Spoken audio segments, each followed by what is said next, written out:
No one at home said a single word to me about her. I only overheard Aunt Hen, little Thuy's mother, whispering, "I saw your mom hugging some man walking by the bridge." And that was enough.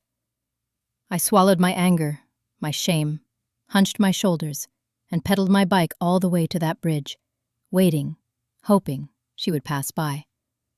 At that moment I thought, it doesn't matter who she's holding, as long as she comes back. Thuy said my mom was working the streets, and her mother said she saw my mom gambling, wearing a top that showed off her cleavage. I burst into tears, but couldn't bring myself to tell Grandma. I felt ashamed. Later, during a therapy session, the doctor pointed out that the shame I felt toward my mom had always been there. Deep, heavy, but buried. She explained that the deepest pain for a child is being forced to hate or resent their own mother. That's true torment. I had buried that shame so deep that all my emotions toward her had died. It took a lot of therapy, and money, for me to move, step by step, from feeling nothing toward my mom, to boiling anger, and finally to a stage where I could start learning to love the woman who gave birth to me. When I read In My Mother's Heart, from the novel The Dispossessed Woman, tears just streamed down my face, soaking the textbook. I saw myself in every word. The child abandoned by her mother, hearing all sorts of stories about her, none of which were true. My mom disappeared for 3 years. During those years, I imagined countless scenarios to explain why she was gone. At night, I couldn't sleep in my parents' room.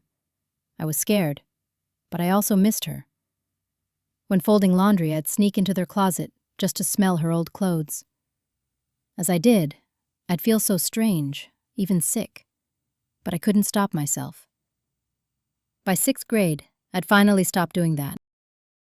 Once, while she was gone, Mom called and told me to find her old Nokia phone in the drawer and turn it on to contact her. I became the first kid in the neighborhood to have a cell phone.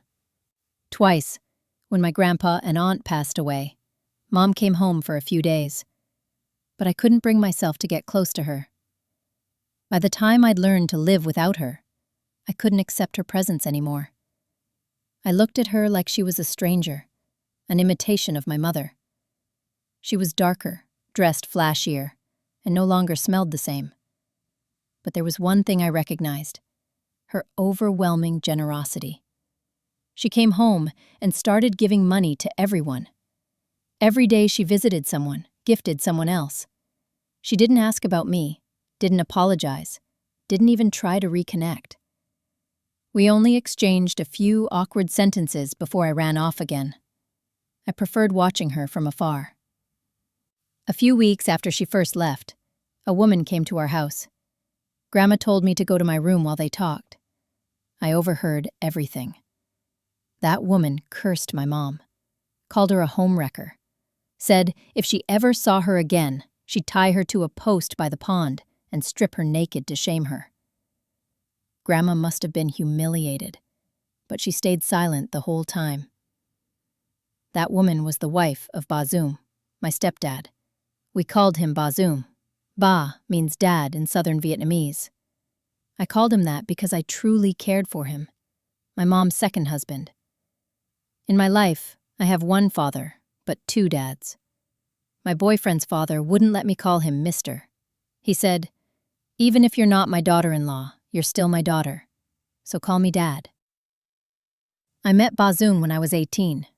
Back then, I had just finished my university entrance exams. I took all the money my relatives had given me for prep classes, secretly left my grandma's house, and got on a north-south bus to Kon Tum to visit my mom. All through high school, I lived off the money she sent, overheard her short phone calls with my dad, but could never talk to her for more than 5 minutes. I had no idea what she was doing for a living, or why she had to be so far away from me. All I knew was that she had remarried and had a new child, a little boy. A neighbor who attended a wedding there told me about it. The day I heard the news, I felt humiliated. I locked myself in my room and cried for 4 hours straight, stopping only when my grandma and aunts came back from the market. Most of what I knew about my mother came from other people's words. When she had her new baby, no one told me a thing. Grandma said she was afraid I'd be sad or worried, but the truth was, not telling me only made me feel more distant. I called my mom to tell her what time my bus would arrive so she could pick me up. It was my first trip alone, and after nearly a full day on the road, I was both nervous and scared. At midnight, my bus finally arrived. My mom texted me, "Dad's coming to pick you up. Here's his number." Dad? What dad? What did she mean? I hated the man who had stolen my mother from me with every bone in my body. How could she text that so casually? But it was late, and she lived near the border where no taxis ran at that hour, so I had no choice but to call him. I stammered. I just arrived at the station. "Sir, where exactly are you?" But before I could say more, Dad had already spotted me. He drove his car over, got out, lifted my suitcase into the trunk, and kept talking the whole time. "Are you tired? Give me your backpack. Let Dad carry it. Come on, get in, it's cold. I left a jacket on the back seat. Put it on, okay?" He was kind and gentle from the very first moment we met, but I was too blinded by resentment to see it. I only felt disgust toward him as I reluctantly got in the car. Worried I might be hungry that late, he had already bought 3 loaves of bread, one for me, one for Mom, and one for Kuhn, my little half-brother, mentioned earlier and in episode 1, and. As he drove, he kept chatting cheerfully. "I've been waiting for my daughter since 11. When I got into college, Dad still texted me from time to time, called to check in, and sent me a bit of pocket money. He didn't have much. Mom kept all the money in the house. Once, when Dad and Mom came to Hanoi for some business, he even promised to get me a new motorbike. He said, "My daughter should ride a scooter. It's smoother. If you're too shy to ask your mom, I'll buy it for you." I was embarrassed. I'd always hated spending the money Mom made from her business, so I refused. A week after that trip, Mom disappeared again. No calls, no messages. Dad said she went to Laos to buy goods and had no signal, but something felt wrong. For 3 weeks, I couldn't shake off the anxiety. Right after my final exams, I went straight to find her. That time, Dad planned to stay at a friend's house and leave the place for me to rest, but I told him to stay. I said, "If there's something going on, please tell me." But he still wouldn't talk. If I hadn't pressed him, if I hadn't caused a scene, he probably would have kept it to himself. That was when I found out Mom had been arrested for the first time, for illegal logging, and was moved to a detention center. Dad had panicked and, out of desperation, transferred nearly 500 million dong overnight to some so-called case fixer, hoping to get her released. Mom had always handled everything, the business, the family, the money. Dad was gentle, the kind of man who just followed her lead. So when someone promised help, he believed them, gave away all that money without thinking twice. They kept saying, "Tomorrow, next week, she'll be out soon." But more than a month passed, almost the end of her detention term, and Mom was still locked up. Dad couldn't hide it from me or from Kuhn anymore. I was shocked, angry, and heartbroken. I cried all night. Dad just sat in a corner, crying quietly with me. I was furious because I had begged Mom so many times to stop doing this kind of work, but she never listened. The next morning, I went to see one of Mom's sworn sisters. Mom had a lot of them. She said, "That night, your mom left in such a rush, both she and Dad panicked and made a stupid move. Now, I still have her ledger locked in my safe. You should go collect the debts for her. Whatever you get can cover some costs." So, for the first time in my life, I took that ledger and went around collecting debts, some for tens, some for hundreds of millions dong. Mom's business partners were all tough people, and I was terrified. After I managed to get some money back, my aunt said it still wasn't enough. I asked, "I don't think that man can handle this on his own. I'll try calling him tomorrow and go to his place to talk, okay?" That time, I was so angry I didn't let Dad come with me. My aunt was busy running her shop, so I went alone.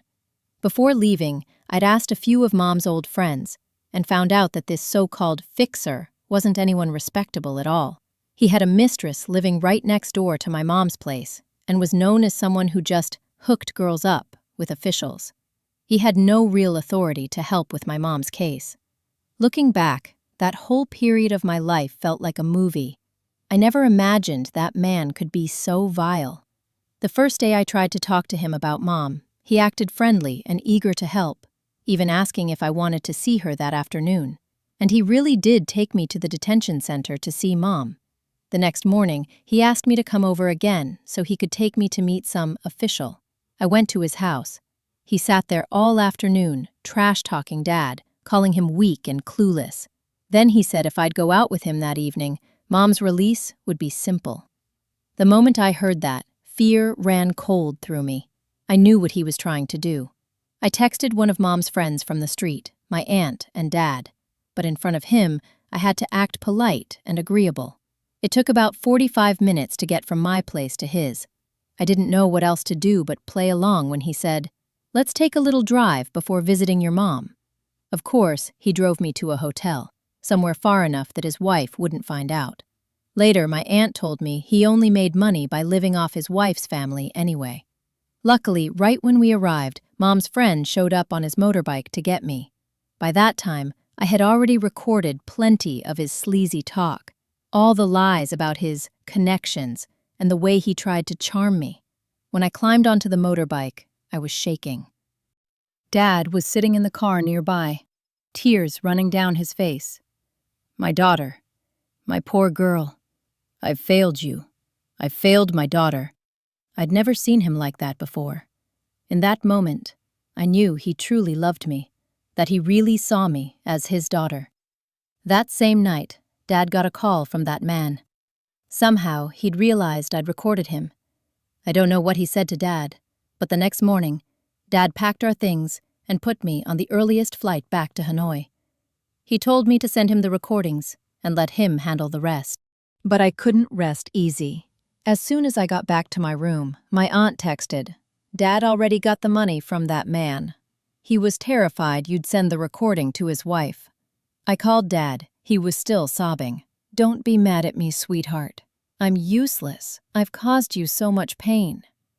Hearing him say that, I couldn't hold back my tears. For the first time, I called him Dad. "Just rest for now, Dad. We'll figure things out when Mom's home." About 2 weeks later, Mom finished her detention period and was released. She got the money back, but after spending so much to smooth things over, she started drinking again and lost a lot more in her business. Dad couldn't stop her, and he was jealous too. They started fighting again. One day, Dad called me. "I can't take it anymore." After a lot of pulling strings, our family managed to get Mom a suspended sentence. But when New Year came, she still risked everything by smuggling fireworks. The first few runs went smoothly, so she went all in and ordered a huge shipment. Dad was scared. Mom was still under probation, and if she got caught again, it would ruin her. So he insisted on taking the trip for her. No one expected that it would be the one that got caught. Dad was sentenced to 10 years in prison. The previous business failures had already drained us, and Mom couldn't afford to bail him out. Spending time with Dad had made me believe he might be the last man in Mom's life. I knew he wasn't clever or successful, but he had heart. For someone like my mom, maybe love and patience were all she ever needed. I thought Mom had given enough for her husbands. Maybe Dad would finally be the one to give her peace. But before I could even call him Dad a few more times, he was gone. He was still alive, of course, but being in prison made him unreachable.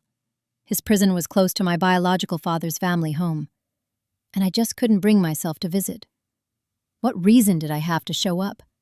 To pack food and gifts for the man my father and his whole family despised. After Dad went to prison, my mom kept doing that line of work for a few more months. Only when our family was completely broke did she switch to selling things online. And because of that, delivering sweet potatoes to customers, joining gambling circles again, she ended up arrested in another case. It was through that case that I realized Mom's life had been much more complicated than I thought. Not just Dad and my father passing through it.